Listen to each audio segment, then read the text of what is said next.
Aku bersuka cita ketika ada orang yang berkata kepadaku, mari kita ke rumah Tuhan. Puji Tuhan. Nampaknya saya tengok muka-muka semuanya yang hadir ada kesukacitaan. Puji Tuhan.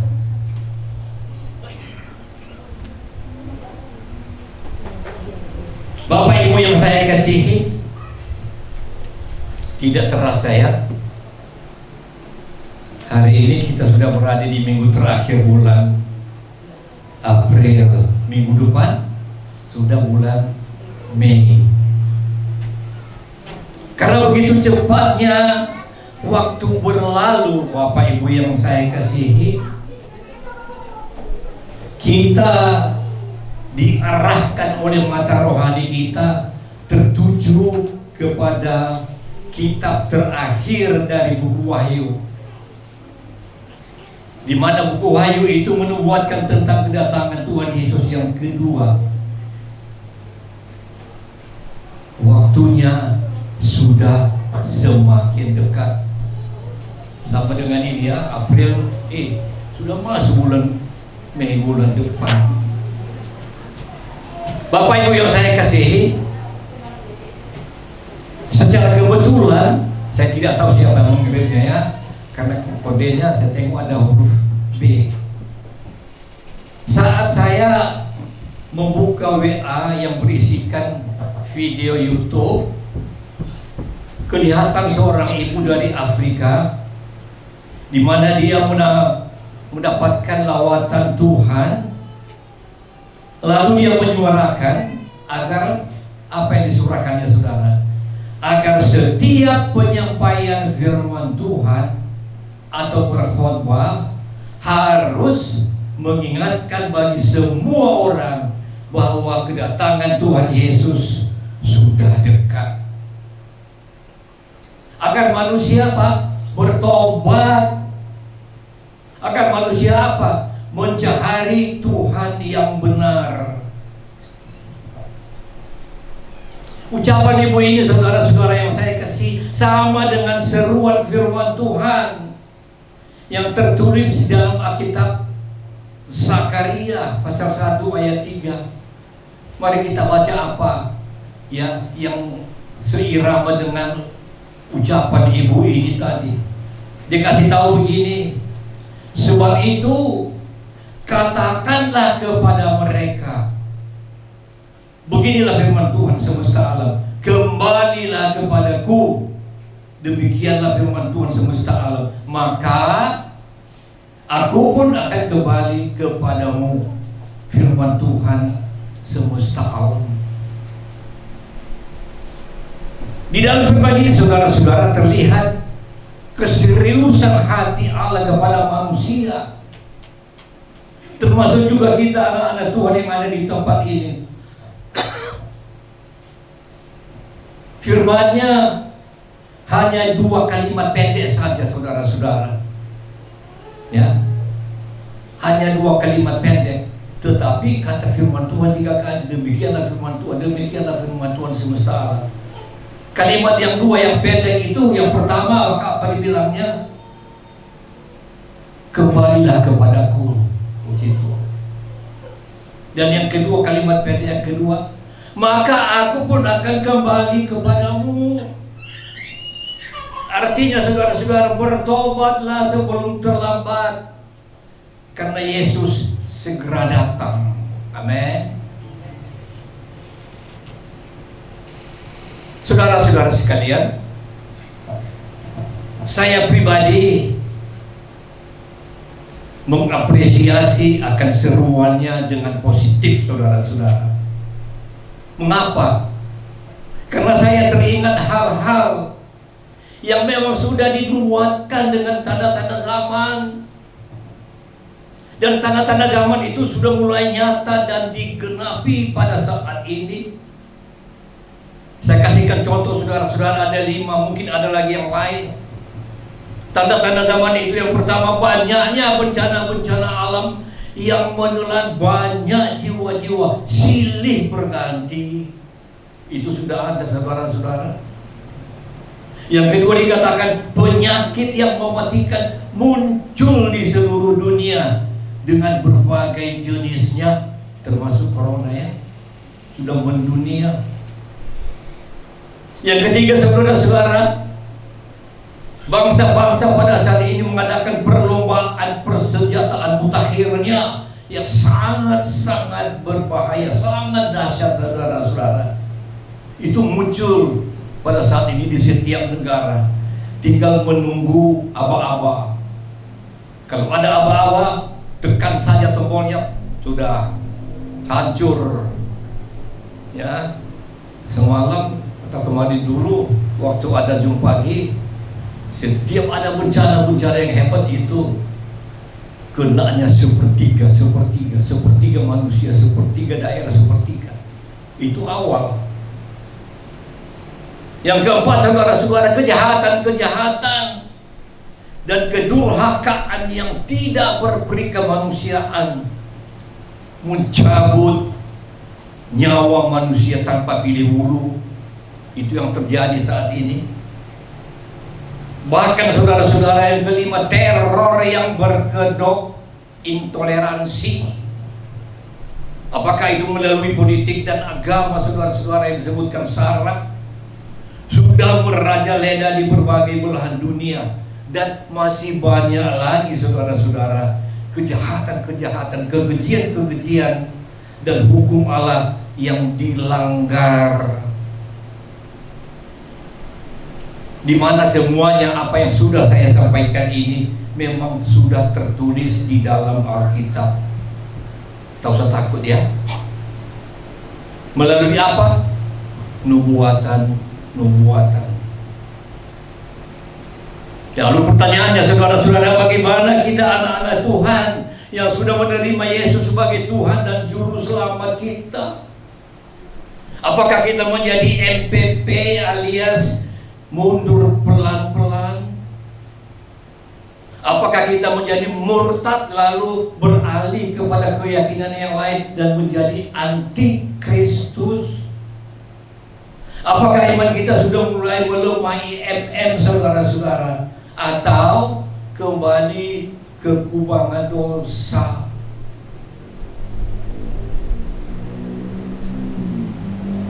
Kalau semuanya itu, saudara-saudara, Tuhan berkata, jika anak manusia datang, adakah ia mendapati iman di bumi? Adakah ia mendapatkan iman di bumi? Itu Lukas 18 ayat 8. Nah, Bapak Ibu sekalian, bagi saya dan saudara-saudara yang setia dan taat atas perintah-perintah Tuhan, jangan ragu. Amin. Jangan ragu, jangan gelisah. Harus berikrar dan berjanji, mengatakan, bagiku hidup adalah Kristus dan mati adalah keuntungan. Amin. Itulah ikrar kita. Yaitu semua berlalu, tetapi bagiku hidup itu adalah Kristus, mati adalah keuntungan. Saudara-saudara sekalian, tugas mulia kehadiran Allah, kehadiran Yesus ke dalam dunia ini adalah menyelamatkan manusia yang telah jatuh ke dalam dosa. Karena apa, saudara-saudara? Dosa itu munculnya, dosa turunan oleh manusia pertama, Adam dan Hawa, karena melanggar perintah Tuhan. Jadi Yesus datang untuk memanggil, untuk memilih manusia menjadi rekan sekerjanya. Untuk menjadi apa, saudara-saudara? Untuk menjadi pelayan, baik di dunia ini maupun menjadi pelayan kelak di surga. Siapa orangnya, saudara-saudara? Tidak lain adalah saudara dan saya. Amin. Puji Tuhan. Katakan, waktu Tuhan menanya, siapakah yang akan kuutus? Lalu biasanya mengatakan, Utuslah, inilah aku Tuhan, utuslah aku. Nah, firman Tuhan yang saya bawakan kepada kita pada hari ini adalah mengenai pelayan ini, ya. Pelayan, saudara-saudara, utus aku. Mari kita baca Lukas pasal 10 ayat 1 dan 2. Lukas pasal 1 pasal 10 ayat 1 dan 2. Ya, sama-sama kita baca 2, 3, ya. Kemudian daripada itu Tuhan menunjuk 70 murid yang lain, lalu mengutus mereka berdua-dua mendahuluinya ke setiap kota dan tempat yang hendak dikunjunginya. Ayat 2, katanya kepada mereka, tuaian memang banyak, tetapi pekerja sedikit. Karena itu mintalah kepada Tuhan yang empunya tuaian supaya ia mengirimkan pekerja-pekerja untuk tuaian itu. Puji Tuhan. Siapa tadi saya bilangkan? Saudara dan saya. Judul firman Tuhan yang saya kasihkan kepada kita adalah pelayanan. Pelayanan.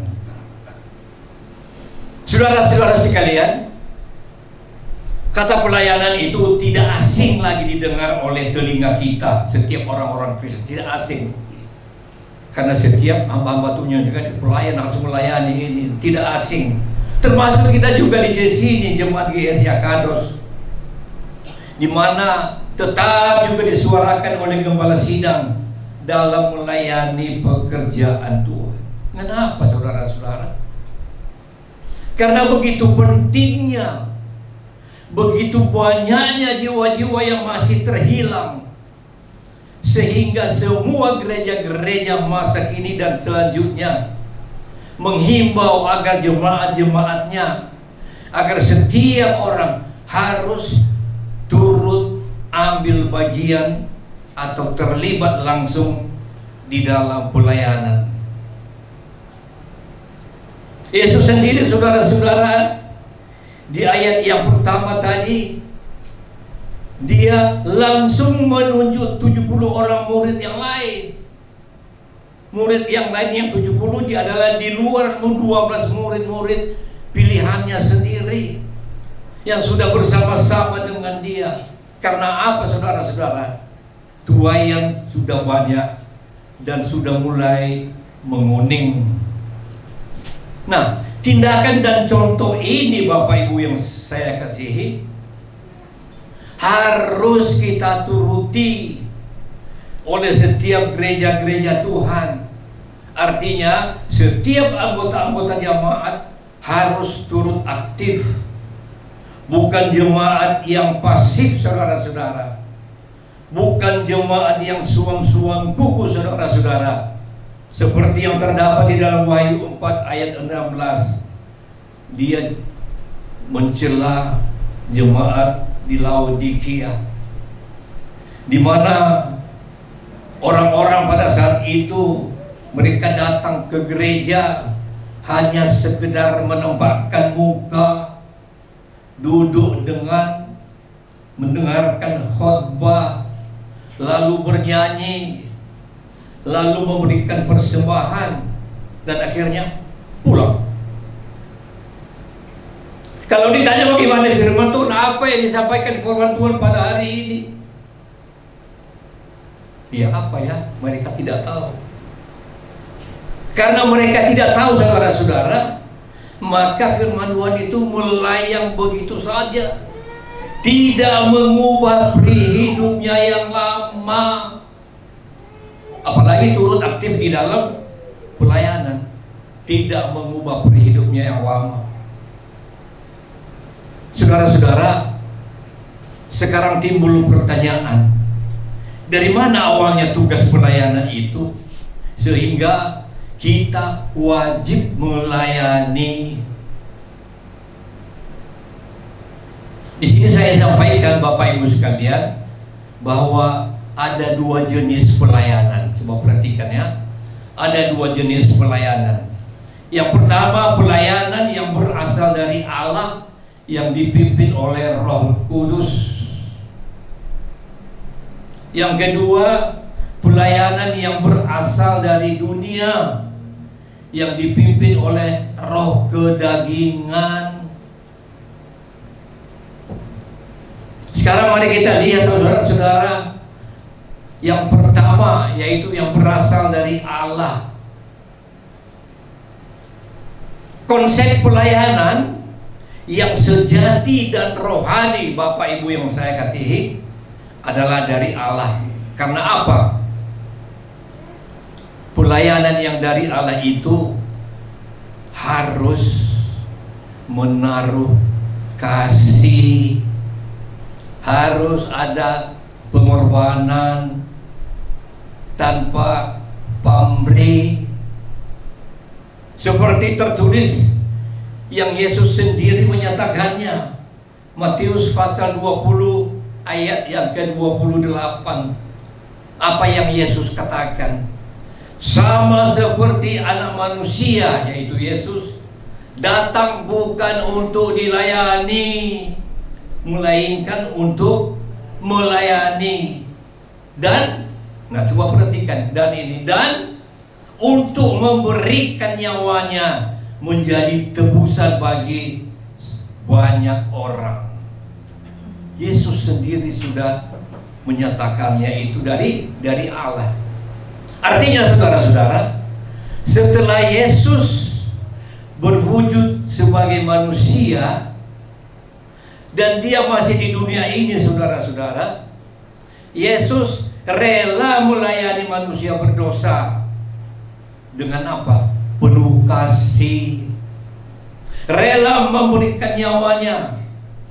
Untuk apa saudara-saudara? Untuk menjadi tebusan bagi banyak orang tanpa pamrih. Jadi selagi dia masih di dunia ini, saudara-saudara, Yesus mencari, Yesus memanggil, dan Yesus memilih orang-orang yang setia. Termasuk kita semua, saudara-saudara saya dan saudara sekalian. Untuk apa saudara-saudara? Untuk menjadi rekan kerjanya dalam pelayanan selama dia di dunia. Tetapi saudara-saudara, diingatkan juga kita bahwa setelah dia kembali ke sorga, dia tidak lagi sebagai wujud manusia. Karena apa saudara-saudara? Ia sudah kembali ke kemuliaannya yang agung, yang berkuasa di sorga, di bumi, dan di sejagat raya ini. Yang menjadi pelayannya siapa saudara-saudara? Adalah kita, orang-orang yang terpilih tadi. Bukan dia lagi yang menjadi memilih, melayani, ya. Manusia yang dipilihnya itu, yang menjadi yang setia itu, itulah yang menjadi nanti pelayannya. Seperti apa umpamanya? Ya murid-muridnya, termasuk kita juga yang ada di tempat ini, dan semua orang-orang ya percaya kepada Tuhan, merelakan hidupnya untuk menjadi pelayan Tuhan. Dan bukan hanya itu saudara-saudara, orang-orang syaratnya itu adalah yang taat dan setia sampai akhir. Untuk apa? Untuk melayani dia nanti di surga bersama-sama dengan malaikat-malaikatnya, dua-dua dan 4 makhluk, seperti dikatakan dalam Wahyu pasal 7 ayat 11 dan 12. Saya tidak bacanya ya. Yang intinya begini saudara-saudara, dikasih tahu di ayat 11, dan semua malaikat berdiri mengelilingi takhta dan tua-tua dan keempat makhluk itu, mereka tersungkur di hadapan takhta itu dan menyembah Allah. Ayat ke-12 sambil berkata, amin. Apalagi saudara-saudara, puji-pujian dan kemuliaan dan hikmat dan syukur dan hormat dan kekuasaan dan kekuatan bagi Allah kita sampai selama-lamanya. Lalu ditutupnya, amin. Ada 10 ya. Artinya saudara-saudara, semua kita yang ikut dan setia sampai akhir di dalam pelayanan, turut juga nantinya bersama-sama mereka itu. Inilah upah dari kesetiaan kita. Amin. Ya, jadi jangan sampai tidak setia ya. Ada nyanyi mengatakan setia-setialah. Apakah alasanmu untuk tidak menjadi setia ya? Jadi harus setia. Kalau tidak setia, bukan menjadi pelayan nanti di surga bersama dengan malaikat, dengan tua-tua yang ada di sana. Nah, saudara-saudara sekalian yang saya kasihi, perintah pelayanan tertulis dalam Matius 28, 19-20 yang terkenal dengan amanat agung. Nah, tadi sudah saya katakan mengapa ya perintah itu menjadi wajib dan harus kita lakukan. Ada dasarnya saudara-saudara. Ayat 19 daripada pasal 28 dari Matius dia kasih tahu, karena itu pergilah. Nah, sudah diperintahkannya ya. Pergilah. Jadikanlah semua bangsa muridku dan baptislah mereka dalam nama Bapa dan Anak dan Roh Kudus. Lalu 20 dikatakannya, dan ajarlah mereka melakukan segala sesuatu yang telah kuperintahkan kepadamu, dan ketahuilah, ini yang paling enak saudara-saudara, dan ketahuilah aku menyertai kamu senantiasa sampai kepada akhir zaman. Sejuk sekali mendengarnya. Jadi saudara-saudara, yang disebut perintah hakikatnya adalah wajib ya. Wajib saudara-saudara. Karena apa? Yesus sudah duluan melakukannya, dan semua orang-orang percaya kepadanya wajib melakukan dan mengikutinya saudara-saudara. Karena apa? Ada konsekuensinya. Konsekuensinya apa saudara-saudara? Yaitu bagi orang yang melayani, dia akan mendapatkan hidup yang kekal di surga. Tetapi orang yang tidak setia, dia juga mendapatkan upah kesengsaraan kekal di neraka. Ya, itu konsekuensinya saudara-saudara.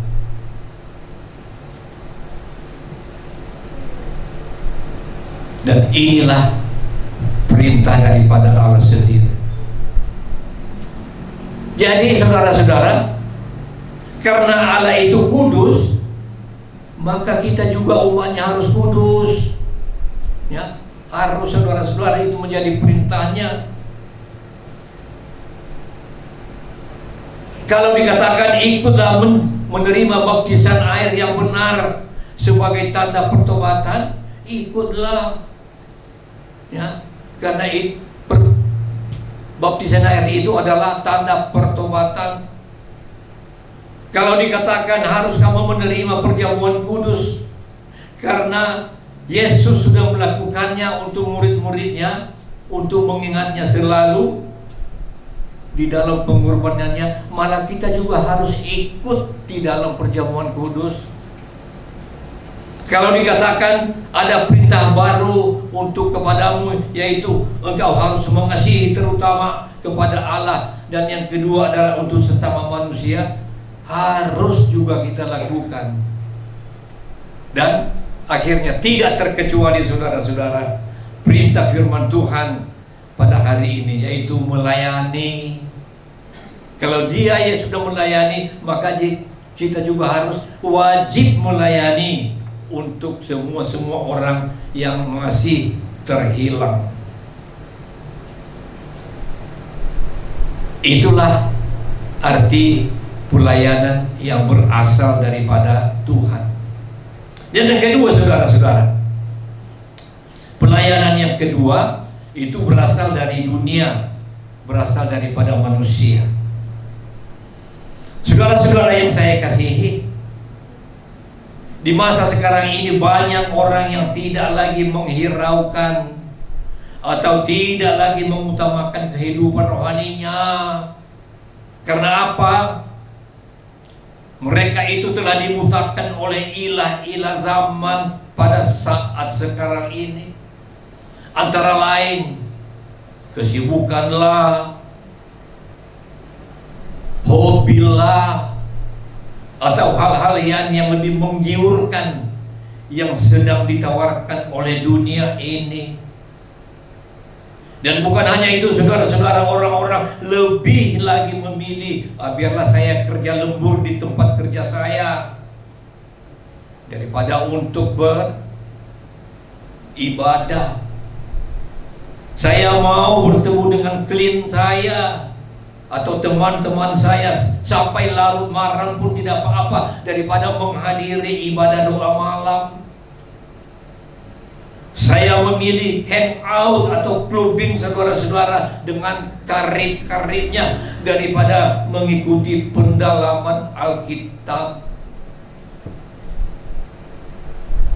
Artinya, saudara-saudara, mereka acuh, tidak takut lagi akan Tuhan. Seperti dikatakan di dalam kitab Ulangan pasal 6 ayat yang ke-13, engkau harus takut akan Tuhan Allahmu, kepada Dia haruslah engkau beribadah, dan demi namanya haruslah engkau bersumpah. Keras ya. Bahkan dikatakan lagi, saudara-saudara, di dalam 2 Timotius pasal 3 ayat yang ke-5, secara lahiriah mereka menjalankan ibadah mereka, tetapi pada hakikatnya mereka memungkiri kekuatannya. Lalu ditutupnya, jauhilah mereka itu. Jangan ikut-ikutannya. Kalau diajak umpamanya kita pada saat ini, ayo mari, aku bersuka cita ketika ada orang yang berkata kepadaku, mari kita ke rumah Tuhan. Lalu alasannya, alah, minggu depan kan bisa, 2 minggu masih banyak waktu, ayo kita pergi ke sana jalan-jalan dulu. Tahu-tahu di tengah jalan belanggar. Macam mana orang gereja kami dulu ya, di Medan Barat. Dia ya daripada ke gereja dia jalan-jalan, naik sepeda pula itu. Total di tengah jalan dilanggar mati.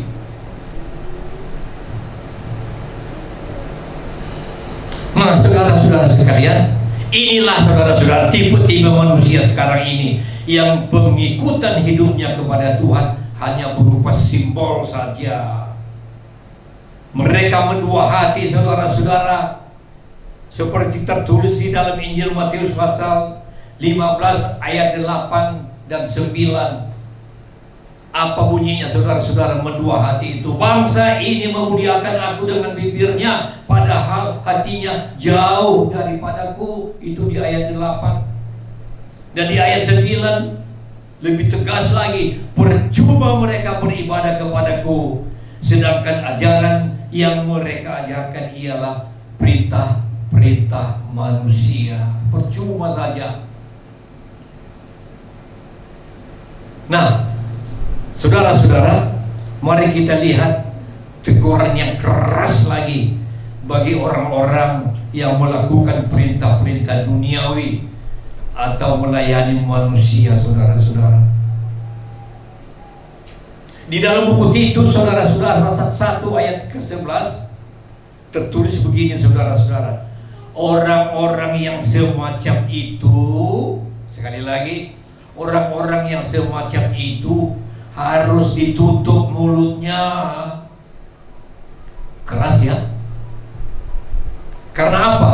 Mereka mengacau banyak keluarga dengan mengajarkan yang tidak-tidak, omong kosong saja. Untuk apa? Untuk mendapat untung yang memalukan. Keras kiranya firman Tuhan di dalam Titus pasal 1 ayat yang ke-11 ini. Dan di sini saya pinjam perkataan firman Tuhan tadi, jauhilah mereka itu. Amin. Setuju? Jangan ikut-ikutan. Bapak Ibu sekalian yang saya kasihi,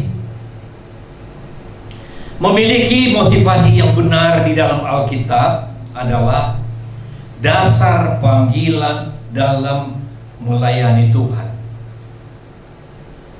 Di dalam pelajaran-pelajaran Alkitab, Tuhan melarang kita untuk mencari penghargaan, melarang kita untuk mencari keuntungan bagi diri sendiri. Di mana tertulisnya saudara-saudara? Itu tertulis di dalam buku Yeremia pasal 45 ayat 5. Dikasih tahu di sini saudara-saudara, masakan engkau mencari hal-hal yang besar bagimu sendiri? Masakan engkau mencari hal-hal yang besar bagi dirimu sendiri? Lalu dikatakannya, janganlah mencarinya, karena dilarang.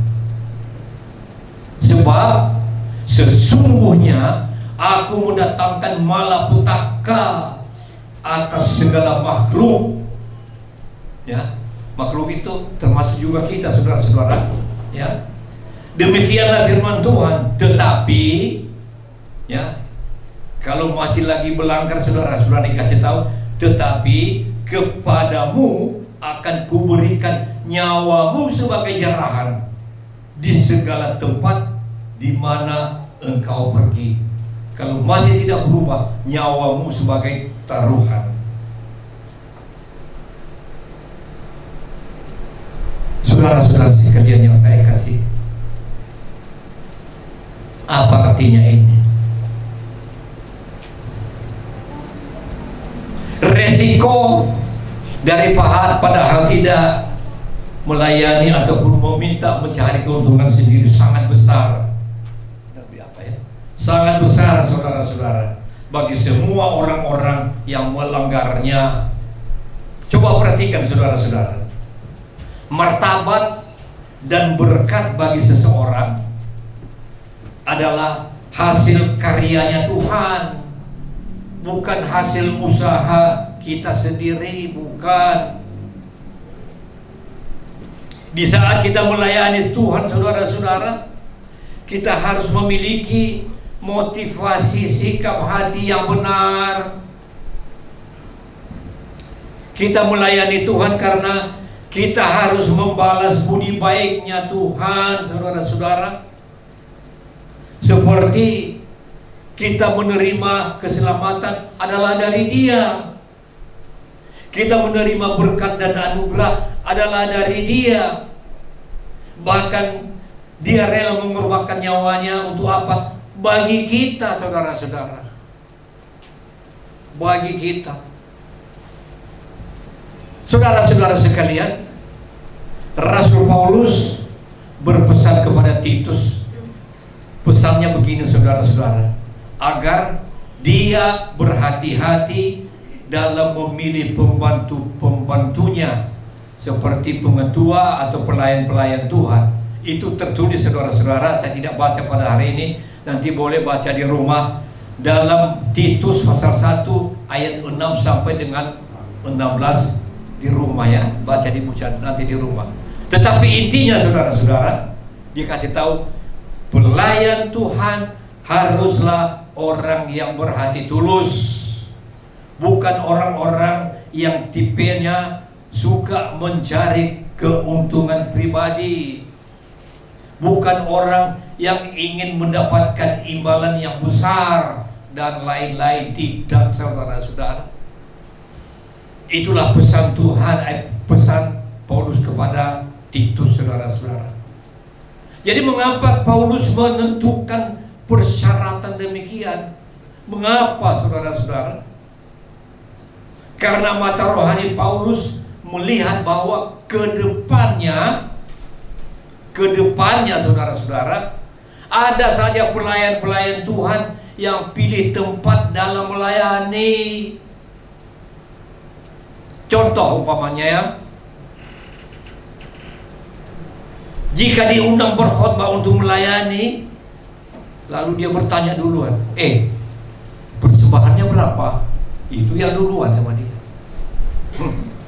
Itu sudah ada sekarang, saudara-saudara. Diminta untuk melayani berkhotbah. Persembahannya berapa? Ada juga saudara-saudara orang-orang yang bersemangat sekali ketika dia dipanggil untuk melayani. Karena apa? Dia tahu orang-orang yang mengundang itu, orang-orang yang dilayaninya itu adalah orang-orang yang berkantong tebal. Hebat ya. Orang-orang yang berkedudukan tinggi, orang-orang yang bermartabat. Saya ke sana. Tetapi saudara-saudara, jika yang mengundangnya adalah orang-orang pinggiran, apalagi gerejanya kecil dan di pelosok lagi, dan kebanyakan anggotanya adalah orang-orang miskin, mulailah orang itu mencari alasan-alasan untuk tidak bisa datang. Nah, inilah saudara-saudara yang saya maksudkan tadi dalam jenis yang kedua, pelayan yang berasal dari dunia atau manusia. Mereka dipimpin oleh roh kedagingan. Dapat memahami? Puji Tuhan. Nah, saudara-saudara sekalian, mari kita belajar dari pelayanan Rasul Paulus, di mana dia melayani Tuhan. Karena apa, saudara-saudara? Dia merasa berhutang budi bagi Kristus. Dia bersyukur, dia berterima kasih kepada Tuhan Yesus yang telah merubah hidupnya dari penjagal umat Tuhan tadinya menjadi pelayan yang setia di dalam memenangkan jiwa-jiwa untuk Tuhan. Perkataannya ini tertulis di dalam Galatia pasal 1 ayat 10, yang adalah suara daripada Paulus sendiri. Dikasih tahu begini, jadi bagaimana sekarang? Adakah aku cari kesukaan manusia atau kesukaan Allah? Dua pilihan ya. Lalu dia lanjutkan, adakah aku coba berkenan kepada manusia? Lalu dia mengambil tekan, sekiranya aku masih mau mencoba berkenan kepada manusia, maka aku bukanlah hamba Tuhan. Artinya saudara-saudara, Paulus berbulat tekad hidupnya hanya melayani Tuhan saja. Puji Tuhan. Bapak Ibu sekalian, di dalam firman Tuhan pada pagi hari ini saya tutup begini ya. Saudara-saudara, mari layanilah Tuhan dengan hati tulus.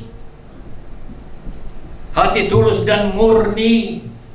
Jangan sekali-kali mencari hormat, apalagi mencari keuntungan bagi diri sendiri.